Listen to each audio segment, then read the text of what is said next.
guys, welcome back to my channel. Today I'm here with the Managing Director of Further Constance, Niels Eggerding. And is it the first time visiting Taiwan or? I'm ashamed to say it, yeah. It's the first time. Yeah, it's the first time. Okay, you're absolutely gonna love this place, the food, the watch vibes. It's gonna be amazing. I love it already. So if I'm not mistaken, you've been in the watch industry for almost 20 years now. Can you just share a little bit of the experience and the background of what the experience looks like? Sure. It's already 25 years ago that I started working as an intern in the watch business. And by working as an intern, I was learning different aspects of the business, but most importantly, I was directly attracted by the craftsmanship, and I was passionate about watches. So that was the early stage where I started to finish my studies, went back to school, did even in between another job. But then after a few years, I was drawn back in the industry, and I never left. So watch is a passion. Watching was passion. I was selling the watches myself down the road. After that, I became a manager, a director. I moved to Switzerland, and now I'm here. So wow, what an amazing journey! Then, for those of you who don't know, Further Constance is actually celebrating its 35th anniversary this year. Yes. And I'm very excited about this because the novelties you guys released this year for the celebration of the brand are just amazing. The craftsmanship, the complications, the design, and the price point is just on point for the market. Yes. And this leads to the first question I'm going to ask you. Further Constance is known for its emphasis on affordability, innovation, and quality. And how do you guys manage to maintain the three pillars of the brand? Well, it's a good question. We simply take less margin. We don't have very expensive Hollywood stars, ambassadors. We leave it up to other brands, but we want to give a fair price to the watch. And we started back in 2004 with our own manufactured caliber. The full conception was done in-house by our own people in collaboration with watchmaking schools. But very importantly, we had our own people. Yeah. And since 2004, we have been launching averagely 2 to 3 new calibers per year. And that differentiates us because we are unique. We are doing it in large scale production. We do 4,000 world timers a year, and that helps us to still keep the price accessible. But on top of that, we take less margin, so we offer a fair price for the consumer. Yeah. And they have a real in-house movement. You guys have actually 30 in-house movements so far, yeah? Yeah, 30. Exactly. So guys, the margin goes to the research and R&D, the innovations of the product. And yes. I think that's just absolutely amazing. Second question I'm going to ask Neil is, the industry has experienced disruptions in the past few years. For example, COVID, the rise of the smartwatches, and also the change of consumer preferences. Yeah. How do you guys manage to adapt into these changes? Yeah, it's a very important thing. First of all, the smartwatch. I remember 8 years ago, nobody was expecting Apple will become an important competitor. Nowadays, it's the biggest watch brand in the world. Is it an impact for the Swiss industry? I think it's in a way a positive impact, as well as a negative impact. But the positive take is that people are drawn back to watches again. And we have seen that happening. Young people like and appreciate the craftsmanship of pure watchmaking, mechanical. And we've seen after COVID that the premium segment, let's say above 3,000 euro, is increasingly growing. Yeah. Where our segment, 1,000 to 3,000, is slightly more squeezed. And we are lucky that we had the manufactured calibers, and we have seen a jump into the manufactured direction. So we automatically, right away, adjusted our strategy, and we also prepared more manufactured calibers. Yeah. Also new innovative calibers, like the monolithic we used to have.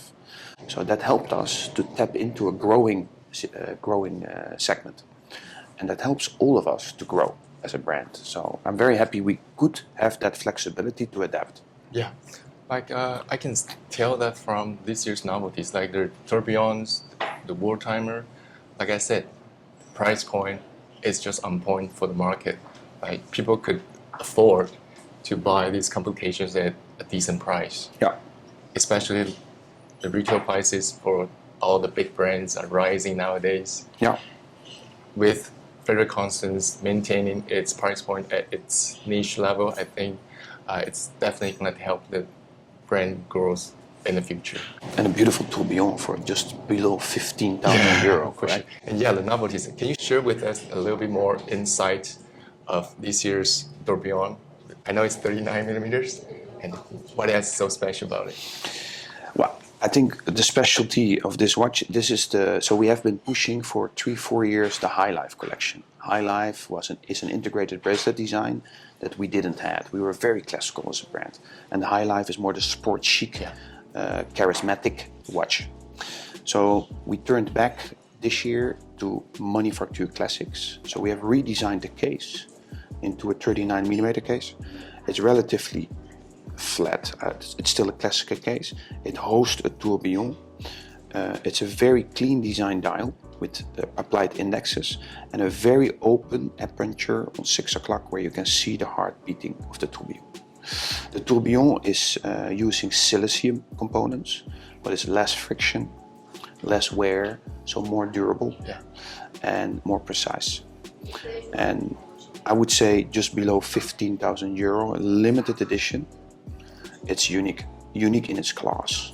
So this was the launch at Watches and Wonders by the end of March, and for us a very successful launch. We didn't expect so much success with it. We were planning the success, but we didn't expect so quick to see the success, and we are very happy that the customer is picking it up. Nice. Because the retail can buy it, but then the retailer needs to sell it. That's more important. Yeah. And that's happening. So we're very proud.